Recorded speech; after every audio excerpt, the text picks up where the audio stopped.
최근 슈퍼샤이 뮤직비디오에서 올백 포니테일을 소화하며 엄청난 화제를 몰았던 사람이 있는데요. 바로 뉴진스의 다니엘 님이죠. 다니엘 님은 물론 생머리도 너무너무 예쁘기는 하지만 머리를 풀었을 때보다 머리를 묶었을 때 훨씬 이목구비가 오밀조밀해 보이고 뚜렷해 보이는 인상을 가지고 계시는데, 다니엘 님뿐만 아니라 아이브의 가을 님도 머리를 풀었을 때보다는 묶었을 때 얼굴이 더욱 작아 보이는 느낌이 듭니다. 왜일까요?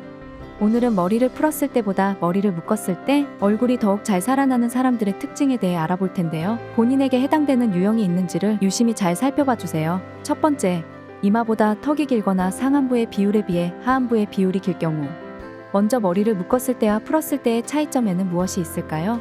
그림으로 비교를 해보면 머리를 풀었을 때에는 배경이 뒤에 까만색으로 깔려있는 상태에서 그림을 그리는 것과 같습니다. 반면 머리를 묶었을 때에는 뒷 배경이 하얗거나 투명한 상태에서 그림을 그린다고 보시면 돼요. 한마디로 뒷 배경이 까만 상태에서 그림을 그리는 것과 하얀 상태에서 그림을 그리는 것의 차이점이라고 할 수 있는 것이죠. 그렇다면 뒷 배경이 까만 상태에서 얼굴 그림을 그리면 어떤 느낌이 들까요? 상대적으로 이목구비보다 얼굴형과 얼굴의 형태에 전체적인 시선이 쏠리게 됩니다.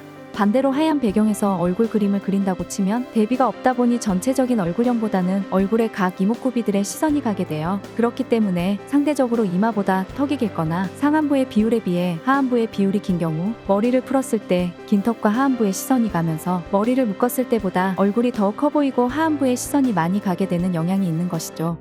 뉴진스의 다니엘 님과 아이브의 가을 님도 전체적으로 얼굴이 작아 하안부가 길어 보이지는 않지만 실제로 얼굴의 비율을 각각 비교해보면 하안부 쪽이 가장 길다는 것을 알 수 있습니다. 특히 아이브의 가을 님은 머리를 길게 풀 경우 하안부가 훨씬 강조되면서 얼굴이 전체적으로 커 보이는 느낌이 들어요. 비슷한 원리로 광대와 턱이 발달한 사람들도 푼 머리보다는 묶은 머리가 더 잘 어울리는 경우가 많은데요. 머리를 묶었을 때 전체적으로 발달한 얼굴선에 시선이 가지 않으면서 훨씬 얼굴형이 부드러워 보이게 되는 것이죠. 두 번째, 이마가 동그랗고 헤어 면적이 넓은 경우.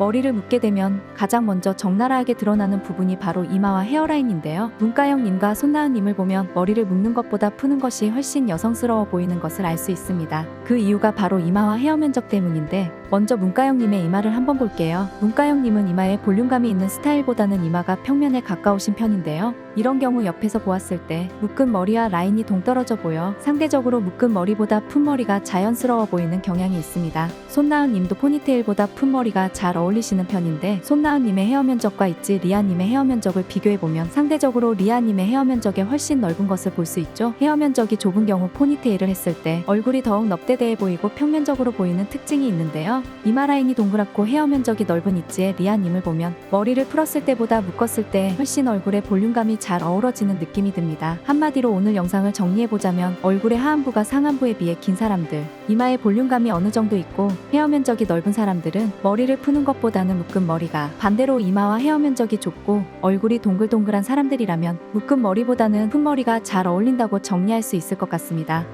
그럼 오늘 준비한 영상은 여기까지이고요. 여러분의 스타일링에 도움이 되었길 바라며 저는 다음에 더 좋은 스타일링 팁으로 돌아오도록 하겠습니다.